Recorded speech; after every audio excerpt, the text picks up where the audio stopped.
Tractors blocking roads in France as farmers increase their protests against the government. This country is the largest producer of agriculture in the European Union, and it's not the only place in the EU where farmers are protesting, but they share similar struggles with their government. For one thing, farming rules like taxes and limits on exports have been loosened for Ukraine to help its agriculture industry cope with the ongoing invasion by Russia. But French farmers, like some in other parts of Europe, say this has given Ukraine an unfair advantage in the industry.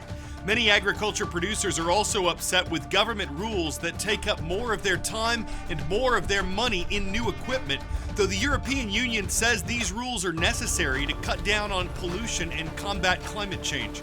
Europe's also seen high inflation when prices rise and money doesn't buy as much, and there's been pressure on farmers to help address that by selling their crops at lower prices. But they say their costs are also increasing, and what they're getting paid is being overlooked.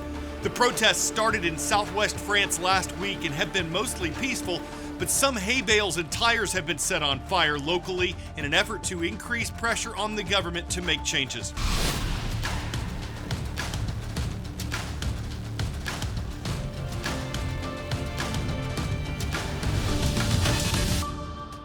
Hi, I'm Carl Azus with The World from A to Z. Welcome to the show.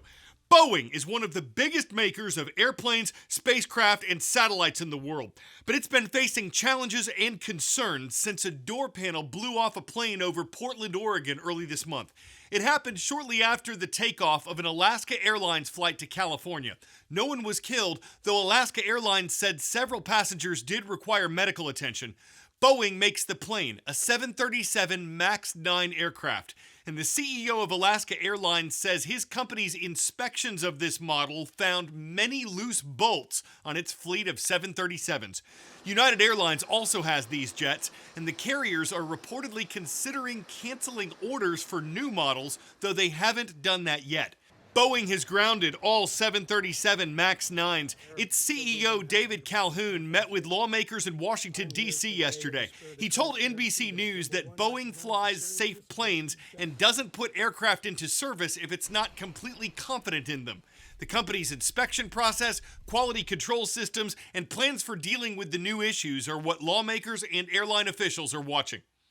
It makes you mad that we're finding issues like that on brand new airplanes. The FAA says it has increased oversight of Boeing. That's after a door plug flew off during an Alaska Airlines flight earlier this month. The agency's asking airlines to check such plugs on their MAX 37-9 planes. It says so far the aircraft design appears to be okay, but a manufacturing error like loose bolts could be the problem. Alaska and United Airlines say they've found those on other planes of the same model. So when all these bolts are in, they're against these stops, that door's not going anywhere. Boeing says it'll pause production at the plant that makes 737-9s Thursday for quality control. The affected aircraft remain grounded. United says that affects a chunk of its fleet and its bottom line. Meanwhile, federal regulators continue investigating this month's accident. We will look at everything from manufacturer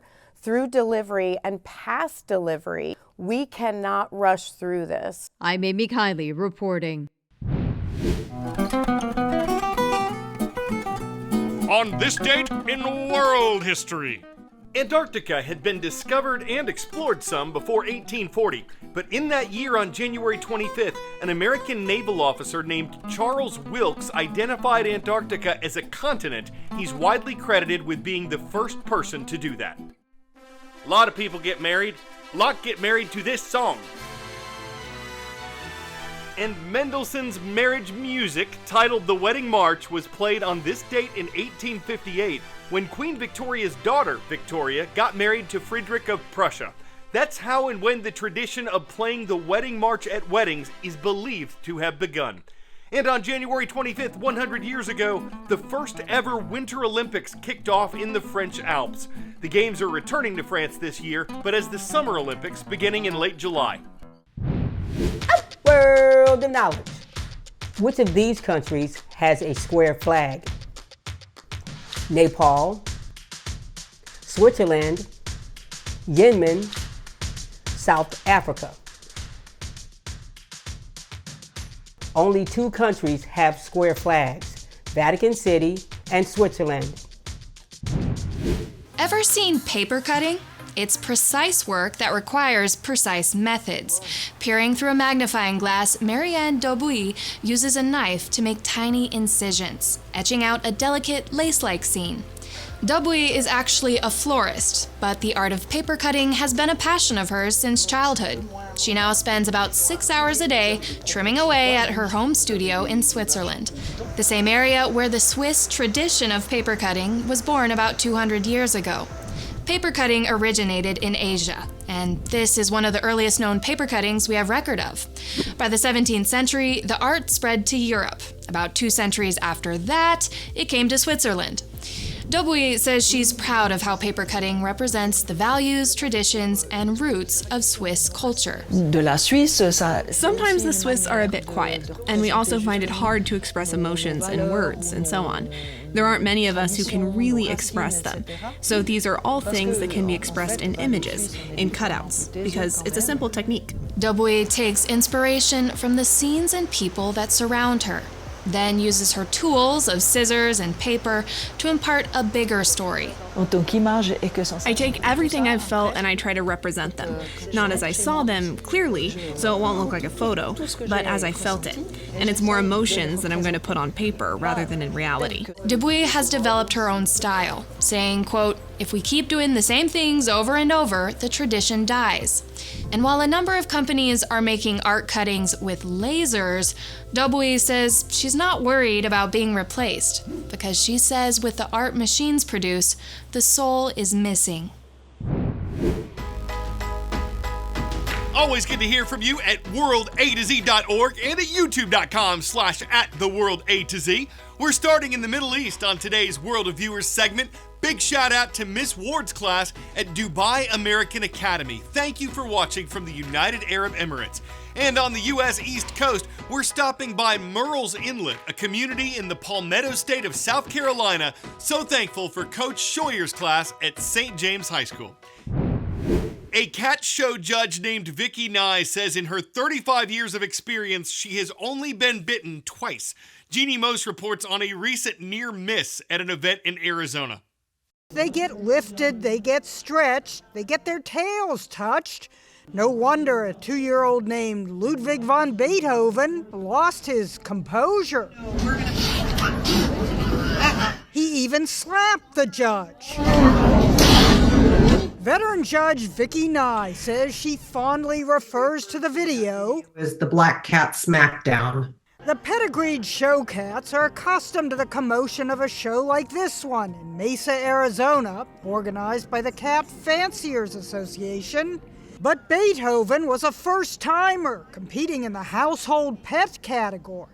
That one was just terrifying. When you see the eyes going like that. And though Vicky gave him plenty of compliments, beautiful coat, shiny, nice green eyes, Beethoven turned on her, though the judge didn't even get scratched. I need the owner now. Contestant 177 in the background was freaked. Did you actually attack a judge? Cats have gone ballistic on everyone from reporters. The couple is going to have to come right to a guy. He's a very loving cat. Trying to get a shelter cat adopted. As for Beethoven, so this cat did not get a ribbon. No, that kitty was actually disqualified. His owner said sorry, but for the feline Beethoven, the cat show seemed more cacophony than symphony. He'll probably be hiding out for a while, but will Beethoven get a handle on himself, see the error of his ways, Chopin his own remodious behavior, and come back one day a Gersh winner? There's only so much you can tell him on, or a cat, once he's on the his list. I'm Carl Azus for The World from A to Z. Tomorrow's Friday, and you know what that means.